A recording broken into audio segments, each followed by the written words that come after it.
Iran पर हमला करने के लिए ट्रंप ने जितने भी कारण गिनाए वो सब फालतू के थे। दुनिया को बचाने के नाम पर ट्रंप ईरान का तेल लूटने चले थे, लेकिन ईरान ने ट्रंप का प्लान फेल कर दिया।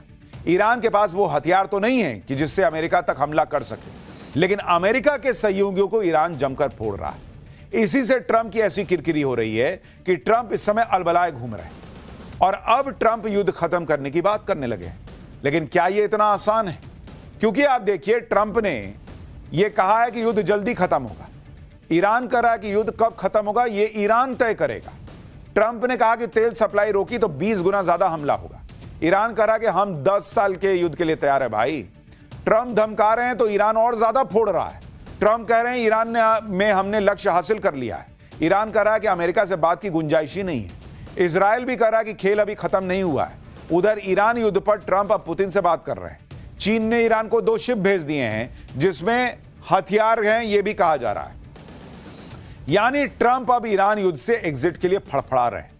अपने बड़बोलेपन में ट्रंप ने दुनिया को युद्ध की आग में झोंक तो दिया, लेकिन अब उनको यही नहीं समझ में आ रहा कि इससे निकलना कैसे, क्योंकि वो प्लान बी बना के ही नहीं गए थे।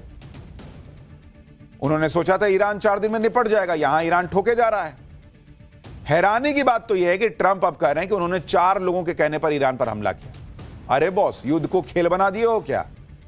तय ही नहीं कर पा रहे कि युद्ध किस लिए किए। कभी कहते हो इजराइल जो है वो अटैक करने वाला था इसलिए हमको घुसना पड़ा, अब कह रहे हैं कि मेरे ही 4 लोग बोल दिए इसलिए मुझे घुसना पड़ गया। कैसा नेता है, कैसा देश है जी। ट्रंप के बैकफुट पर आते ही चीन और रूस एक्टिव हो गए। ट्रंप ने पुतिन से बात की। पुतिन ने कहा कि वो युद्ध रुकवाने में मदद कर सकते हैं। बताइए, ये ट्रंप को चाहिए था नोबेल पीस प्राइज। वादा करके आए थे कि मैं आऊंगा 2-4 हफ्ते में जो है वो रूस यूक्रेन का युद्ध रोक दूंगा। रूस यूक्रेन का युद्ध तो रुका नहीं, यहां पुतिन कह रहे हैं कि लाओ मैं तुम्हारा युद्ध रोक देता हूं, तुम मेरा क्या रोकोगे। चीन ने मौके का अलग फायदा उठाना शुरू कर दिया। 2 शिप ईरान की तरफ रवाना कर दी। उससे अमेरिका के अलग होश उड़े हुए हैं। कुल मिलाकर ट्रंप भले ही युद्ध रुकवाने की बातें कर रहे हों, लेकिन युद्ध रुकने के लक्षण नहीं दिख रहे बॉस, क्योंकि ईरान ने तय कर लिया है कि युद्ध कब खत्म होगा यह डिसाइड करना अमेरिका के बस में नहीं। ईरान युद्ध कब रुकेगा, ट्रंप की कैसे फजीहत हो रही है, क्यों ट्रंप युद्ध का ठीकरा दूसरों पर फोड़ रहे हैं, रूस और चीन का क्या प्लान है, आज आपको सब बताऊं। लेकिन उससे पहले एक झलक देखिए, डोनाल्ड ट्रंप ने आज यह कहकर सबको हैरान कर दिया कि ईरान युद्ध जल्दी ही खत्म होने वाला है। लोग बात करने लगे कि अचानक ट्रंप जल्दी युद्ध खत्म करने की बात कैसे कर रहे हैं बॉस, क्योंकि ईरान पर हमला करके ट्रंप ने ग्लोबल इकोनॉमी में उथल पुथल मचा दी। ऑयल सप्लाई प्रभावित हो रही है, मार्केट क्रैश हो रहे हैं और इसकी सारी जिम्मेदारी ट्रंप के ऊपर आ रही है, क्योंकि युद्ध का फैसला तो ट्रंप का था। ईरान ने थोड़े कहा था कि आओ हम पे हमला कर दो। जब युद्ध से हो रहे नुकसान की सारी जिम्मेदारी ट्रंप पर आ गई तो वो जल्दी युद्ध खत्म करने की बातें करने लगे। लेकिन दुनिया को ट्रंप की बातों पर भरोसा नहीं हो रहा। ट्रंप जो भी कह रहे हैं वो मार्केट को शांत रखने के लिए कह रहे हैं। वहीं ईरान पर किस लिए हमला किया यह भी ट्रंप क्लियर नहीं कर पा रहे। जो चाहते थे वो हुआ नहीं और जो हो रहा है वो ट्रंप ने सोचा नहीं था, इसलिए अब ट्रंप की हालत खराब हो रही है। आप ट्रंप को सुनिए, आपको समझ में आ जाएगा मामला। They were going to take over the Middle East and they were going to try and destroy Israel. So we stopped it with good timing, and we're very proud to be involved in this, and it's going to be ended soon. And if it starts up again, they'll be hit even harder. On Iran, you called it an excursion. You said it would be over soon. Are you thinking this week it will be over? No, You're talking but soon. about days? I think soon. Okay, and with respect Very soon. Donald Trump कह रहे हैं कि very soon ये युद्ध खत्म होगा। कैसे? तुमने क्या हासिल किया जो वेरी सून खत्म कर दोगे? ईरान कह ही नहीं रहा कि अभी खत्म करेंगे। हालांकि ट्रंप के इन बड़बोले बयानों से भी कम से कम शेयर मार्केट को थोड़ी राहत मिली। आज शेयर मार्केट थोड़ा सुधर गया, ये सोच के कि ट्रंप हैं ठीक है कह रहे होंगे। इतना ही नहीं, अब तो युद्ध खत्म करने के लिए ट्रंप ईरान से बात करने को भी तैयार है। ट्रंप ने कहा कि ईरान के साथ बातचीत की संभावना है, वो ईरान से बात करने को तैयार है, लेकिन ये शर्तों पर डिपेंड करता है। ट्रंप ने कहा कि उन्होंने सुना है कि तेहरान भी बात करना चाहता है। ये क्लासिक ट्रंप स्टाइल का बयान है बॉस, जिसमें वो बात करने की इच्छा भी जता रहे हैं, साथ ही ये भी कह रहे हैं कि तेहरान भी बात करना चाहता है। क्यों भाई? अभी तो कुछ दिन पहले ट्रंप कह रहे थे कि ईरान बात करना चाहता है लेकिन हम बात नहीं करेंगे, क्योंकि बहुत देर कर दी ईरान ने, हम तो मारेंगे। ईरान ने ऐसे होश ठिकाने पर लाए डोनाल्ड ट्रंप और अमेरिका के कि अब वो कह रहे हैं कि हाँ मैं बात करूंगा, मैं सुन रहा हूं तेहरान बात करना चाहता है। क्यों बात करोगे भाई? मत करो ना। चीता बन के घूम रहे थे, घूमो चीता बन के। सच्चाई यह है कि ईरान ने अमेरिका को उसकी औकात याद दिला दी। जो दुनिया में कोई नहीं कर पाया वो ईरान ने किया है बॉस। डोनाल्ड ट्रंप और अमेरिका को फंसा के छोड़ दिया है कि हम तो मरेंगे लेकिन तुमको भी नहीं छोड़ेंगे। ट्रंप की बातों में झोल है बॉस। एक तरफ कह रहे हैं कि युद्ध जल्दी खत्म हो जाएगा, वो ईरान से बात करने के लिए तैयार है। दूसरी तरफ उनके रक्षा मंत्री आज ही ईरान को बड़ी धमकी दे रहे हैं।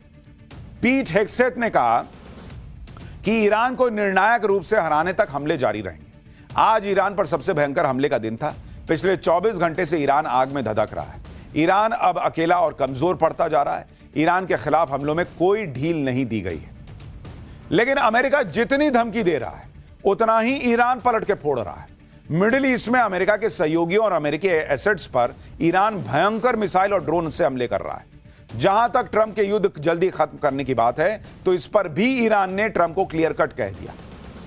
वो कह रहा है कि युद्ध खत्म करने का फैसला सिर्फ हम करेंगे, मतलब ईरान करेगा। अमेरिकी सेना युद्ध को खत्म नहीं करेगी।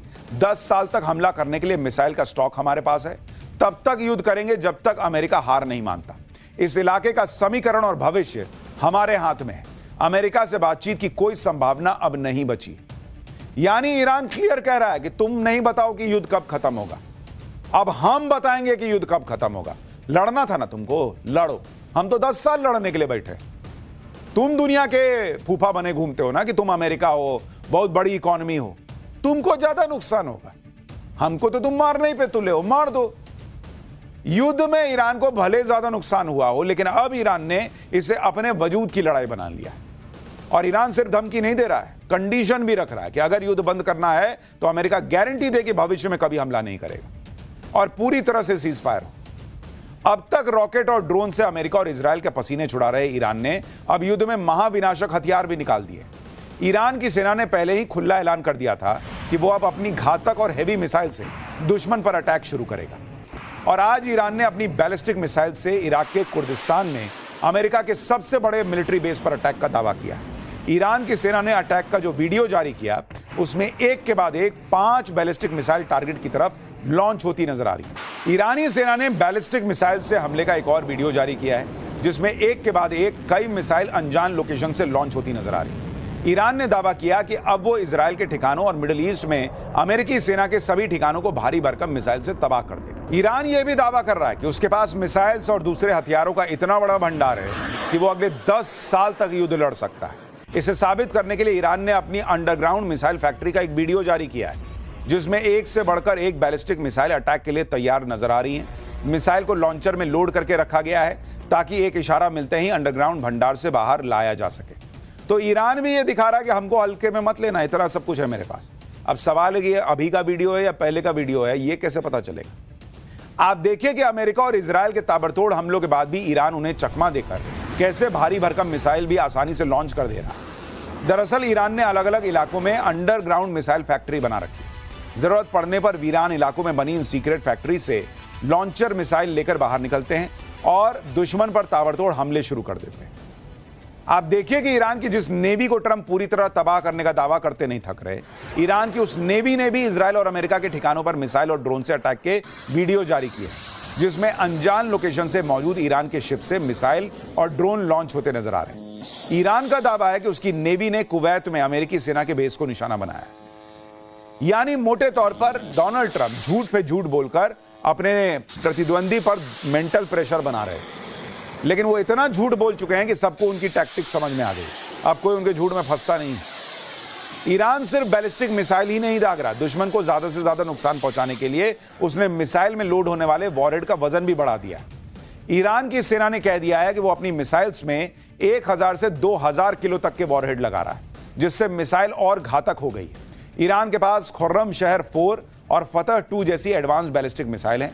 एक्सपर्ट्स का भी मानना है कि अगर ऐसी घातक मिसाइल 1000 किलो के वॉरहेड के साथ किसी टारगेट पर गिर गई तो पूरा इंफ्रास्ट्रक्चर तबाह होने की बहुत ज्यादा गारंटी होती है।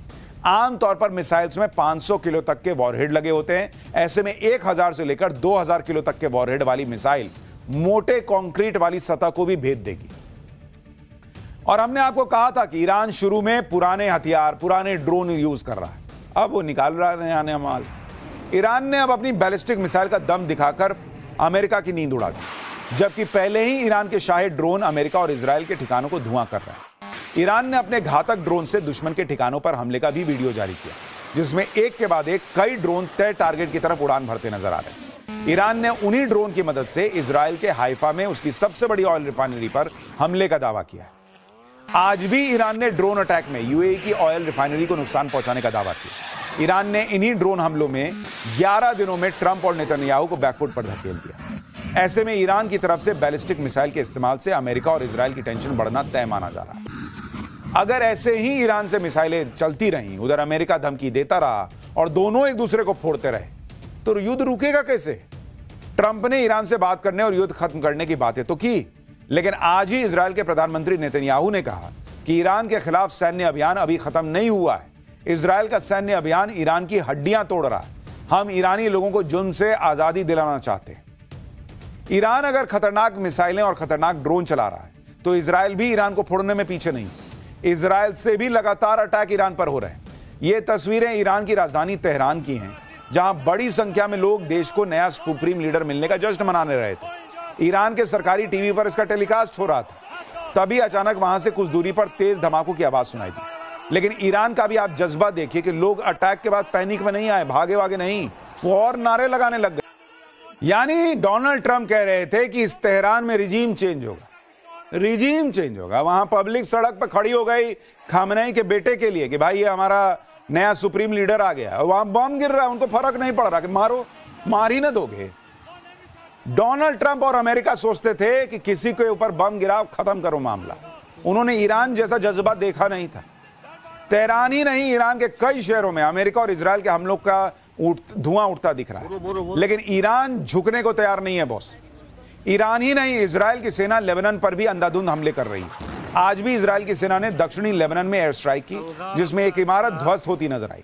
इजराइल ने इसे ईरान की मदद कर रहे हिजबुल्लाह के ठिकानों पर हमला बताया।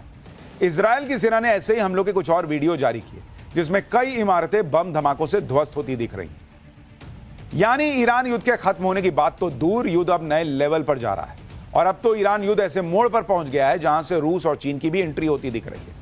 पुतिन और जिनपिंग अभी तक ईरान युद्ध पर खुलकर नहीं बोल रहे थे, लेकिन अंदर ही अंदर ईरान की मदद कर रहे थे। कहा जा रहा है कि रूस चीन की मदद से ही ईरान अभी तक युद्ध में टिका हुआ है। यह बात ट्रंप को समझ में आ रही है। ट्रंप ने तो पुतिन को फोन भी कर दिया। ट्रंप और पुतिन के बीच काफी देर बात हुई है। पुतिन ने ट्रंप से कहा है कि वो युद्ध में मध्यस्थता के लिए तैयार है। आप सोचिए कि ट्रंप किस तरह से बेचैन है कि वो पुतिन से बात करेंगे, अब तो ठीक भाई तू ही सुलझा दे। ईरान पर अमेरिका और इजराइल के हमलों के बाद से ही रूस ईरान की मदद कर रहा है। अब यह बात दुनिया के सामने आ गई है। ईरान के विदेश मंत्री ने भी स्वीकार किया है कि रूस ईरान की मदद कर रहा है। ईरान के विदेश मंत्री ने कहा कि यह कोई नई बात नहीं है। दोनों देशों के बीच लंबे समय से रणनीतिक संबंध है। रूस किस तरह से ईरान की मदद कर रहा है, इस पर एक रिपोर्ट के मुताबिक रूस ईरान को इंटेलिजेंस सपोर्ट दे रहा है, मिडिल ईस्ट में अमेरिकी ठिकानों की जानकारी दे रहा है, अमेरिकी एसेट्स की लोकेशन ईरान को बता रहा है, रडार, वॉरशिप और कम्युनिकेशन सिस्टम की जानकारी दे रहा है। रूस की मदद से अमेरिकी ठिकानों पर ईरान सटीक हमले भी कर रहा है। यानी रूस अपने सैटेलाइट के जरिए ईरान की मदद कर रहा है। इसी वजह से ईरान बिल्कुल सटीक हमले कर रहा है, जिससे अमेरिकी ठिकानों को नुकसान पहुंच रहा है। उधर चीन भी अब युद्ध में खुलकर सामने आ गया। ईरान और चीन के बीच तगड़े व्यापारिक संबंध है। ईरान का 90% कच्चा तेल चीन खरीदता है। यानी एक तरह से चीन अपनी एनर्जी सिक्योरिटी के लिए ईरान पर निर्भर है। ईरान पर अमेरिकी कंट्रोल का मतलब चीन के लिए परेशानी बढ़ना भी होगा। ईरान की मदद के लिए चीन से 2 बड़े जहाज ईरान की तरफ रवाना हुए हैं। इस खबर से अमेरिका में हड़कंप मचा हुआ है। इन जहाजों में क्या है, इसको लेकर अलग अलग तरह की चर्चाएं हो रही हैं। वॉशिंगटन पोस्ट की रिपोर्ट के मुताबिक इन जहाजों में बड़ी मात्रा में मिलिट्री ग्रेड का केमिकल हो सकता है। इस केमिकल का इस्तेमाल रॉकेट बनाने में किया जा सकता है। बैलिस्टिक मिसाइल में भी यह केमिकल इस्तेमाल होता है। जहाजों में चीन के हथियारों की खेप होने की बात भी कही जा रही है। चीन से निकले जहाजों पर अमेरिका और ईयू की नजर बनी हुई है। अब सवाल है कि क्या अमेरिका इन जहाजों पर हमला कर सकता है? अगर अमेरिका ने हमला किया तो भाई ये तो चीन के जहाज हैं, वो चुप थोड़ी बैठेगा। अगर जहाज ईरान पहुंच जाते हैं तो ईरान को रीइंफोर्समेंट मिल जाएगी। यानी दोनों ही स्थिति में ईरान युद्ध जल्दी खत्म होने के आसार नहीं। रूस और चीन की एंट्री के बीच ईरान पर हमले को लेकर ट्रंप जिस तरह से और जितनी तरह की बातें कर रहे हैं, उससे भी लोग हैरान हैं। ट्रंप अमेरिका के राष्ट्रपति हैं, लेकिन सोचिए कि ईरान की नेवी के दर्जनों शिप तबाह करने के बाद ट्रंप उसका मजाक उड़ा रहे हैं। कह रहे हैं कि अमेरिकी सेना कह रही है कि शिप को डुबाने में ज्यादा मजा आता है। आप सोचिए कैसे लोग हैं यार, एक निहत्था शिप मार दिया, उसमें लोग मर गए, कह रहे हैं कि उसको पकड़े नहीं, लेकिन डुबाने में ज्यादा मजा आता है ना, इसलिए डुबा दिए। सुनिए जरा इस आदमी को। The Navy is gone. It's all lying at the bottom of the ocean. 46 ships. Can you believe it? In fact, I got a little upset with our people. I said, what quality of ship? Excellent, sir. Top of the line. I said, why did we just capture the ship? We could have used it. Why did we sink them? They said, it's more fun to sink them. I said, that's a... सोचिए एक देश की navy के दर्जनों ship आप तबाह कर दें और फिर कहते हैं कि शिप डुबोने में मजा आता है। इतना ही नहीं, कल ही ट्रंप ने कहा कि 4 लोगों की सलाह के बाद ईरान पर हमले का फैसला हुआ था। इसमें पहले हैं ट्रंप के दामाद जेरेड कुशनर, दूसरे हैं ट्रंप के विशेष दूत और करीबी स्टीव विटकॉफ, तीसरे हैं रक्षा मंत्री पीट हेगसेथ और चौथे हैं विदेश मंत्री मार्को रूबियो। ट्रंप ने कहा कि इन सभी ने बताया कि ईरान हमला करने वाला है। ईरान को रोकने के लिए हमने पहले हमला करने का फैसला कर दिया। सोचिए एक देश पर ट्रंप ने इसलिए अटैक कर दिया क्योंकि उन्हें 4 लोगों ने सलाह दी थी। इन 4 लोगों में इनका एक दामाद भी था और एक दोस्त था। ऐसे तो इनका देश चल रहा है। ट्रंप की फजीहत इस मामले में भी हो रही है कि ईरान में बच्चियों के स्कूल पर युद्ध में मिसाइल गिराई गई। ईरान के खिलाफ युद्ध के पहले ही दिन यानी 28 फरवरी को एक गर्ल्स स्कूल में मिसाइल अटैक पर ट्रंप बुरी तरह घिर गए। इस हमले में 150 से ज्यादा स्कूली छात्राओं की मौत हुई थी। अब जबकि ईरान ने टॉमहॉक मिसाइल से हमले का वीडियो जारी कर दिया है और जांच में वीडियो सही साबित हो चुका है, साथ ये भी पुष्टि हो चुकी है कि इस हमले में अमेरिका की सबसे पावरफुल मानी जाने वाली टॉमहॉक मिसाइल का इस्तेमाल किया गया, तो ट्रंप से इस पर जवाब देते नहीं बनना, क्योंकि दुनिया भर के मानवाधिकार संगठन इसे इंटरनेशनल ह्यूमैनिटेरियन लॉ का गंभीर उल्लंघन बता रहे हैं। ईरान इसके लिए ट्रंप को वॉर क्रिमिनल बनाने की मांग कर रहा है। और जब टॉमहॉक मिसाइल से हमले पर ट्रंप से जवाब मांगा गया तो ट्रंप ने कह दिया कि अमेरिका ने कई देशों को टॉमहॉक मिसाइल बेची है, ईरान के पास भी टॉमहॉक मिसाइल हो सकती है। अमेरिका जैसा बेशरम देश आपको शायद ही मिलेगा और डोनाल्ड ट्रंप बेशर्मी के चरम पर हैं बॉस। कह रहे हैं दूसरे देशों को भी टॉमहॉक बेचा है, ईरान के पास भी तो है। तो ईरान आप पे नहीं मार रहा है टॉमहॉक, अपने घर में मासूम बच्चियों पे मार दे रहा है। कैसे लोग हैं बॉस, बच्चे मार के उसके बाद भी जो है बेशर्मी से खड़े हैं, नजर मिला रहे हैं, कह रहे हैं दुनिया का भला कर रहे हैं।